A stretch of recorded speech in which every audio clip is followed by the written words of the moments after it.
And it was actually the Australian police that got wind of Richard Huckle's crimes first, because they actually had a department over there in Australia that knew about the Love Zone, this website, and they were dedicated to trying to take it down. Police had spent months analysing this website and just keeping tabs on it, keeping tabs on the most active users, of course, one of them being Richard Huckle. But before we talk any more about that, we need to talk about someone else first. They first closed in on another man, another user. I actually think he could have been the owner of the Love Zone, not too sure though. His name was Shannon McCool, and the way that they closed in on this guy was so old school detective. I love it. They noticed that this one particular user always started his posts with hires, which is really unique. I don't know anyone that says hires, like random. So they really clung to this, and they started searching for other posts elsewhere on the internet that were always started with hires, and they came across a social media account. It was a Facebook page that was very clearly like a burner account. It had like a weird like fake name, and none of the pictures had any people in it,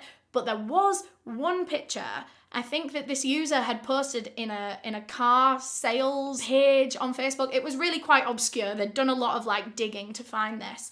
And they found that this user had posted a photo that had a car in the background, and the car had a license plate on it. So they put this license plate thing into the system, and they found who owned this car. It was Shannon McCool. They found that this guy, Shannon McCool, had been a childcare worker for over 10 years, which they immediately knew how he'd been accessing so many victims for so many years and been able to post on the Love Zone so much. It was through his work. And up until this point, police had been finding it really, really hard to be able to like properly access the Love Zone. Obviously, because of all the different rules, police do not want to be posting content on there every 30 days. It was hard for them to get like proper internal access until they went and arrested Shannon McCool. When they moved in and arrested him, he literally had the Love Zone open on his laptop. And they got the idea to just pretend to be him. Like, just take his account. Just pretend to be Shannon McCool. So now police have an in with this website, and they are keeping tabs on